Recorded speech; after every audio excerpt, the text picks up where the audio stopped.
पानी नहीं का फर्जी सिलेक्शन सब छापते हैं। एक कोचिंग है आईएएस की बाजीराम, उसको छोड़कर किसी का रिजल्ट शायद ही आता हो। और जो आईएएस के लड़के होते हैं ना, वो कहीं प्रीलिम्स पढ़े होते हैं, कहीं मेंस पढ़े होते हैं, कहीं इंटरव्यू पढ़े होते हैं। और इंटरव्यू तो एक ऐसा कोर्स है जो वो 10-10 कोचिंगों में किए होते हैं। तो तुम कोचिंग वाले देखो कैसे लिखा होता है, आईजीपी रैंक 1 फलाना कोचिंग, नीचे लिखा होता है आईजीपी। तुम्हें लगता है कोई कोर्स करा, आईजीपी इंटरव्यू गाइडेंस प्रोग्राम। ये जितनी कोचिंग है बड़ी बड़ी है, ये क्या करती? अभी सब हमसे नाराज हो जाएंगे कि तुम काहे बोले ये सब बात कैमरा पर। तुम हमारे खिलाफ साजिश करोगे तो इतनी बात तो हमें भी कहनी पड़ेगी। ये जो इंटरव्यू के रिजल्ट आप देखते, आईजीपी का मतलब होता है इंटरव्यू गाइडेंस प्रोग्राम।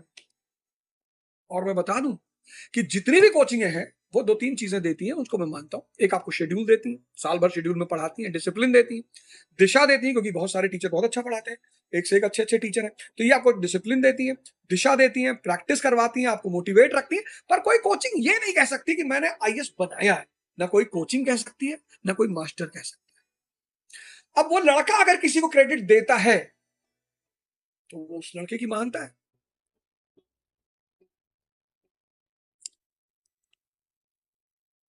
एक आदमी को तुम पकड़ लेते हो तो तुम उसके बाद कहते हो पकड़ लिया, देखिए कोचिंग की धांधली, ये देखिए कौन है कोचिंग भारत में जो धांधली नहीं करती है, कौन है?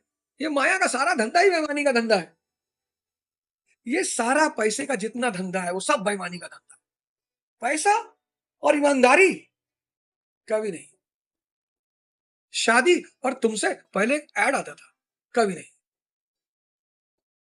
मेलेडी खाओ और जान जाओ, मेलेडी का ऐड आता था। वो पैशन बाइक थी, उसका ऐड आता था, चिंटू सक्सेना तुम बाज नहीं आओगे, what's a life without a little passion. और इस देश का क्या है? आईटी सेल बना लो अपना 150 लोगों का, जिसको गाली दिलवाना है दिलवाओ, जिसको रोस्ट करवाना है करवाओ, जिसकी इमेज खराब करनी है खराब कराओ, जिसकी इमेज बनानी है बनाओ। पीआर टीम ने कितना बड़ा काम किया। खान सर की पीआर टीम को तो मैं सलाम करता हूं। खान सर की जो पीआर टीम है उसको मैं सलाम करता हूं। मेरी आज तक कोई पीआर टीम नहीं, मेरा आज तक कोई सोशल मीडिया ऑफिस नहीं, कुछ भी नहीं। ना मेरी कोई पीआर टीम है, ना मेरा कोई सोशल मीडिया ऑफिस है, कुछ भी नहीं। सब परमात्मा की कृपा से चल रहा है। यार पीआर का तो मैंने भरोसा ही नहीं किया कभी। कभी भगवान जिसको जो करना है वो मालिक करेगा, पीआर क्या करेगी। लेकिन खान सर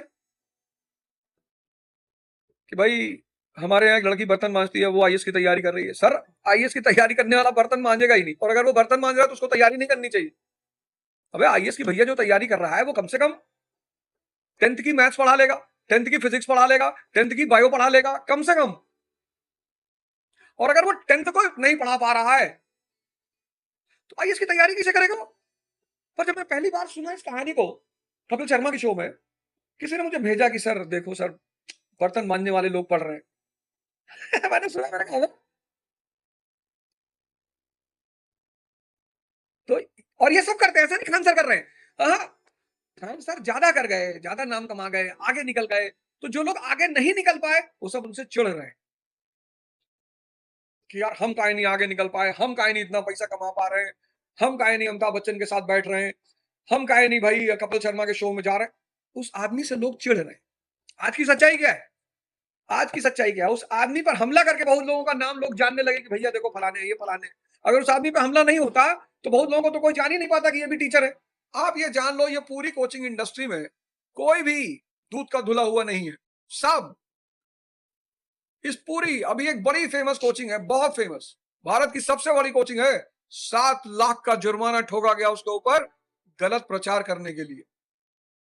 भारत की सबसे बड़ी कोचिंग है आईएएस की, 7 लाख का जुर्माना ठोका गया उसके ऊपर। लेकिन अब चूंकि अरबपति पार्टी है तो उसने मैनेज कर लिया, वो बात मीडिया में निकली ही नहीं। 7 लाख का जुर्माना ठोका गया सिर्फ गलत प्रचार करने के लिए। 7 लाख रुपए।